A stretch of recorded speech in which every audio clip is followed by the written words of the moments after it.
Today we're going to talk about self, and I'm going to fill in some of the blanks that I haven't reached just yet in some of the other videos. So if you've been following with me, this will hopefully clarify some things and maybe help us to grow. Hey friends, welcome to the Be Rooted podcast with your host, Nick Kugler, author, discipler, and your guide on this journey. Around here, we mix ancient and modern wisdom with real life principles so that you can grow deep roots and live out your faith intentionally.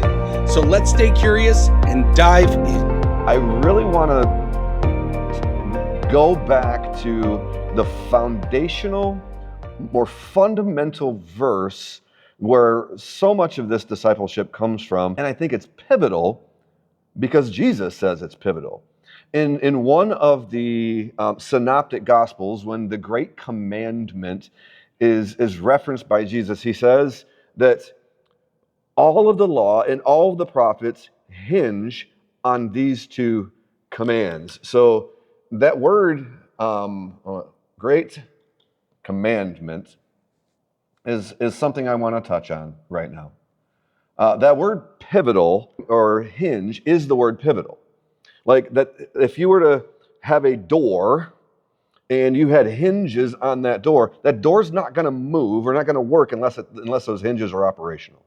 So everything hangs on the hinges. Both the operation and the weight of everything is on those hinges. Well, these two verses that are actually one verse in the Great Commandment by what Jesus says is pivotal to almost everything else. Therefore, it is pivotal to our discipleship. And this is the reason why I want to bring this up when today's topic is self. That one of the verses goes like this: Hear, O Israel, the Lord our God, the Lord is one. You shall love the Lord your God with all your heart, all your mind, all your strength, and all your soul. And the second is like it, that you shall love your neighbor as yourself. You see my emphasis? Do you hear how many times you are in that command? How many times the word your shows up? So this is one of the areas or one of the mistakes I feel like are when I hear these sermons, I hear it all the time. And pastors will boil this great commandment down to love God and love others, which is true, but it's missing a very significant part. Another way a pastor might say it, and I've heard it numerous times, is love God, love others with all of who you are, which again is true, but it misses some of the meat. And I like to call it the love sandwich, that on one side you have love God, and on the other side you have love self and love others, but there's this meaty section in the middle that says with all. And it's repeated 4 times. I think that's significant. So we will have another video that is more specifically tuned into those 4 with-alls. But today I want to lean into the second side of that great commandment. To love yourself love others as you love yourself. See, if I'm going to remind you of the 3 root systems or primary relationships that the great commandment unfolds or dives deeper, and that is the love of God primarily in the 3 spaces, or the 3, like the Holy Spirit, Jesus, and the Father are the 3 root systems that come from your love of God. And then on the other side, we talked about it already, is the love of others. But today we're going to talk about self. And why is this important? Because Jesus says it's important. He actually repeats it several times. And here's the irony that I have experienced in my discipleship with myself and helping others to draw closer to their maturity and their relationship with God. that this is one of the most difficult spaces. And it usually happens because of this, that we have a spectrum that goes from selfish to selfless. And somewhere along the line, this is where we find ourselves. And here's the problem. The extremes are not usually good. That on one side, I can be extremely selfish, that all of my emphasis is on me and my growth and my this and me. And that never ends well for anyone. And then on the other side, you have completely selfless, which is the people pleaser, the person that everything is about others, and I deny myself so that I can serve others. But that's not what this verse says. That's not what this verse means. That's not what this section says. That it says to love others as you love yourself.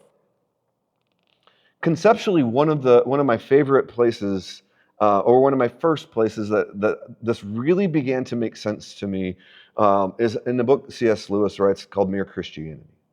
And he uses this analogy, and he says, when you love your others as you love yourself, you have to ask yourself, how are you loving yourself?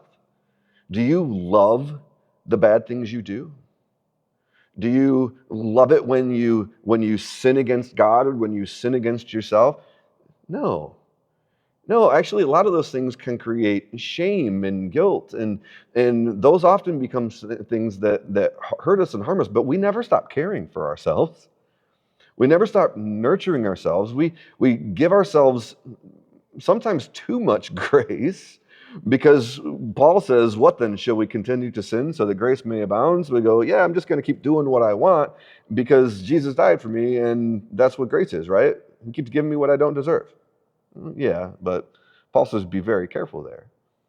And then on the other side, like you serve so much. There's a spot in Corinthians where Paul actually, when he's writing to the Corinthians, says, be careful when you bear another's burdens, lest you fall into that same trap. That's where the overabundance of selflessness can be harmful. See, there's a balance, and you often find health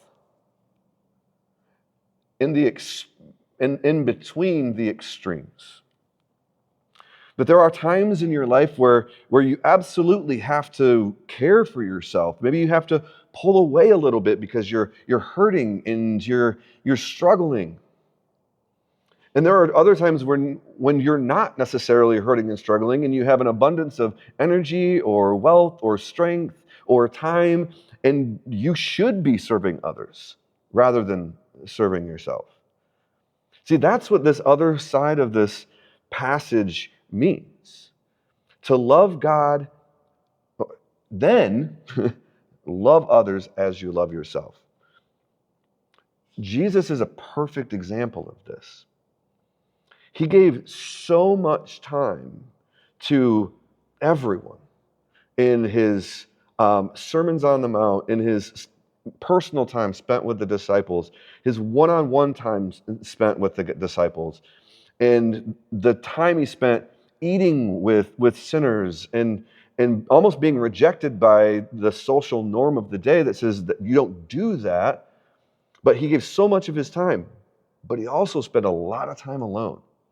He spent a lot of time replenishing. He often went away to the mountain to pray and to be alone and to minister, to some extent, self-care.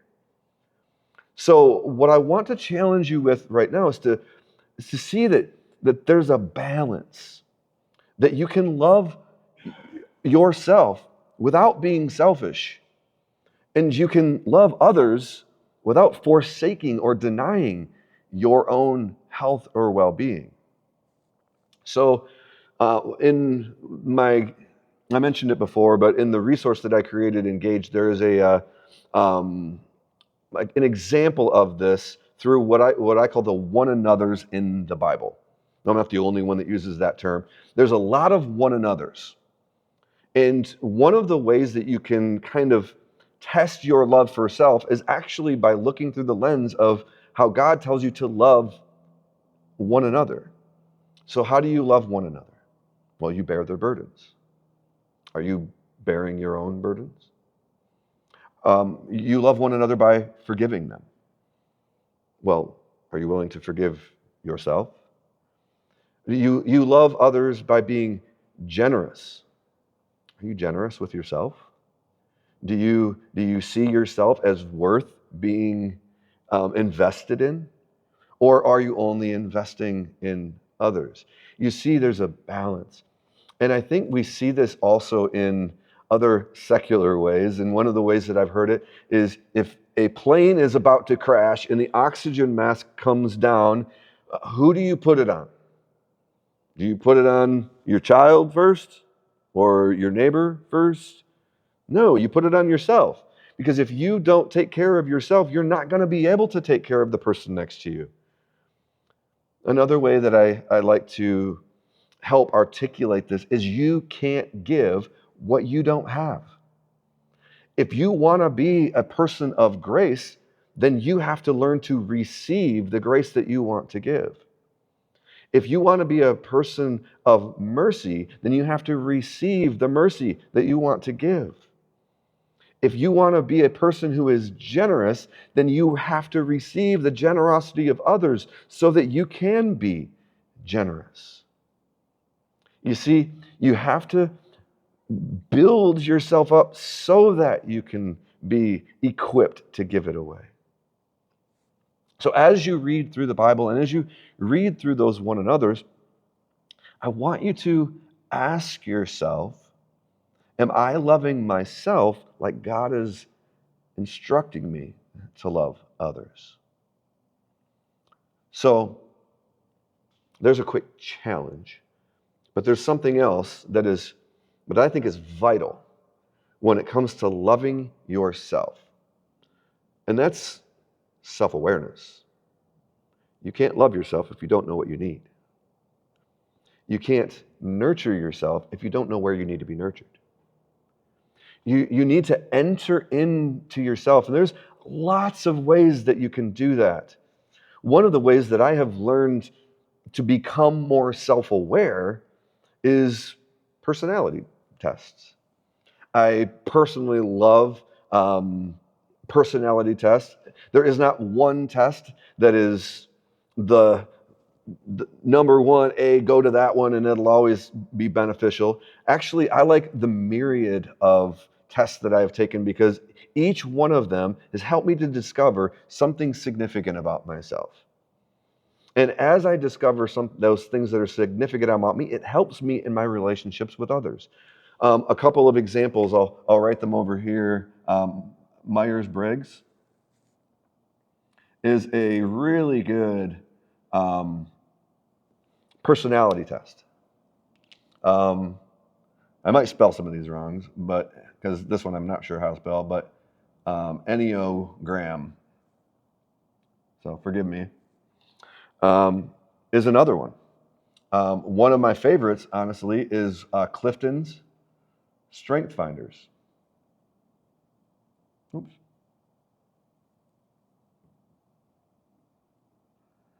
I love learning about my strengths, but also what are my potential weaknesses. So it's got 32 or 36 strengths. I don't remember the number right off the top of my head. But it gives you an idea of what your top 5 strengths are. And if you really want to know, it'll tell you what your bottom 5 strengths are. And those will help you to see some things. For me, one of the most enlightening moments with the Strength Finders is my top is belief. If I truly believe in something, I am going to dive in wholeheartedly. But the second I start to question the validity of my belief or the reason why I'm doing something, it makes it very difficult for me to continue to invest in that thing. One of the things that really struck me is that my top can be somebody else's bottom. That there are people in this world that have beliefs, and their beliefs don't motivate them like mine do. I am either all in or I'm struggling if I don't believe in something. Where other people, they can be all in and not fully understand why they're doing it. They can go. But they have strengths that balance mine out. And this is how we're built in society, that we have different strengths and different weaknesses. And when you put us all together, we expose the character and nature of God in the most clear and the most full way. And I think it's a beautiful picture of the body. So this is just a few of the ways that you can become self-aware. But the point is this: if you don't know yourself, how can you care for yourself? And you need other people in your life that can reaffirm and help you to keep the guardrails up and to drive you closer to God and help you to understand yourself a little bit better. You see, these two aspects of loving God and loving self are key in our growth. And I'm going to give you a little bit of an assignment in a few moments for the intentional step, but I want to give you a glimpse as to how long this has been a conversation. So I wasn't sure if I was going to do this, but I said it here just in case. In 1978, A.W. Tozer says this: "What comes into our minds when we think about God is of the utmost importance.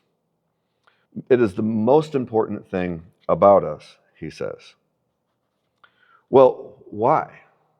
Because it's important to know who God is. It impacts how we interact with God and how we interact with the world. If we don't believe that God is real, we're going to live as though God is not real. If we believe that God is just a genie in the sky, then all of our prayers are going to be selfish about just answering the prayers. If we rub the prayer or the genie the right way, he's just going to give us what we want. And sometimes we look at God as though he is an authoritarian father who is just doing all he can to squash our fun and to kill our joy. And we're going to live in rebellion or in oppression of our souls if we believe that to be true about God.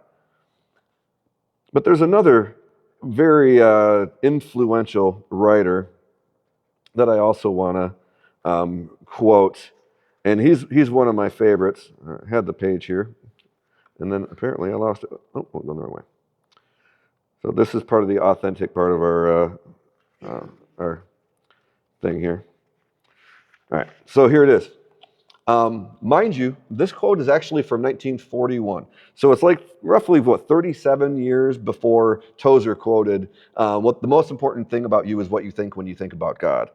And it is from C.S. Lewis in a sermon that he gave. It's one of his most popular sermons called The Weight of Glory. And he says this. He says, "I read in a periodical the other day that the fundamental thing is how we think of God." Sound familiar? But God himself, it is not. How God thinks of us is not only more important, but infinitely more important. Indeed, how we think of him is of no importance, except insofar as it is related to how he thinks of us. You see, there's this tension between what do I understand about how God views me, and what do I understand about God himself. And I tend to lean a little bit into C.S. Lewis, but I would have loved to have been in a room with C.S. Lewis and A.W. Tozer and heard that the argument or the debate or the conversation around this. But I also want you to see one more quote, because this was not new in C.S. Lewis' day. This was not new in Tozer's day. Here's a quote from John Calvin from 1530. "Or without the knowledge of self, there is no knowledge of God.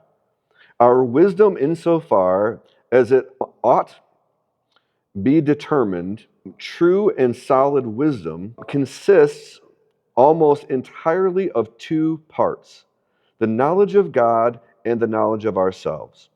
But as these are connected in many ties, it is not easy to determine which of the two proceeds and gives birth to the other. You see, John Calvin was dealing with this same thing in his own theology. That what is more important? What we know about God or what we believe to be true about ourselves? And I think the answer is yes. Both are important. Because you can't rightly understand yourself if you don't rightly understand what God says to be true about you. That you are worthy, you are worth it. You are worth the blood of the Son of Man who shed that blood on a cross for you. If you don't believe that to be true about yourself, there's a problem. That you are an adopted heir. If you have received that blood-bought sacrifice on your behalf, that you are his son or you are his daughter. You have the right to enter into his throne room with humility and sit on your daddy's lap. You have the right to pray, Abba, Father, just like Jesus did, because you are his son or his daughter. If you are not, if you did not receive this gift of grace that Jesus gave you on your behalf, then you need to know that it's there for you. You need to know that it's an option for you. There is nothing that you have done that disqualifies you from the love of God, and there is nothing that you will do to ever disqualify you from his love. He said that you are worth it. And even though some of us have dads or moms or situations in our lives that tell us the opposite. I personally had a dad that didn't really show me a lot of worth in my life. He didn't speak those words to me in a way that helped me to see that I am loved by him. He is not my creator. That I had to learn that was not my reality. That I was worth it because my heavenly Father says I'm worth it. And I had to start to believe that about myself. And when I did, it helped me to understand God better, and it helped me to understand me better. See, when we enter into both of those spaces equally, we will waver between what we need most in the moment, but that's what humility is. It's rightly understanding who you are in him. Not thinking too highly of yourself, not thinking too lowly of yourself, that this idea of understanding yourself should never land in self-pity, and it should never land in self-aggrandizing. So, what is your intentional next step? Well, for you, I just want to ask you to become more self-aware. And we've talked a little bit about loving God and loving others. And maybe it's taking a Myers-Briggs test. Maybe it's studying the Enneagram. Maybe it's doing a Strength Finders assessment. Do something to discover something new about yourself. Go to one of your friends or maybe a spouse and say, hey, what do you love most about me? What do you wish that I could see about me? Just get curious.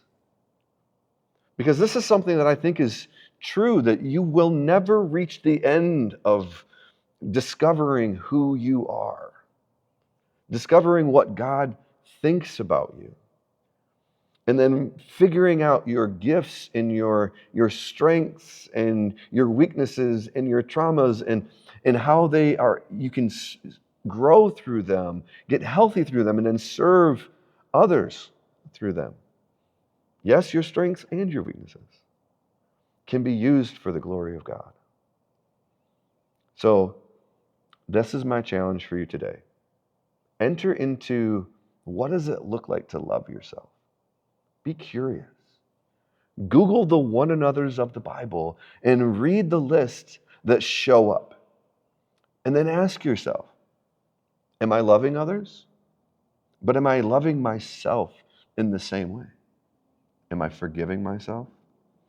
Am I caring for myself? Or am I neglecting myself? And am I doing it so that I can be empowered to love others? Or am I doing it just to be selfish? I can't answer those questions for you. I struggle with those questions myself every day. Some days I feel like I get it right, and through inflection in prayer and the power of the Holy Spirit, I end my day and I put my head on the pillow and I go, hey, that was a good day. And other days my head hits the pillow and I regret my decisions and I beat up on myself. So there's my challenge. Love yourself. Love God. And love others. AI was only used to enhance the sound and visual experience. All content is authentic and does not contain AI-generated thoughts or concepts.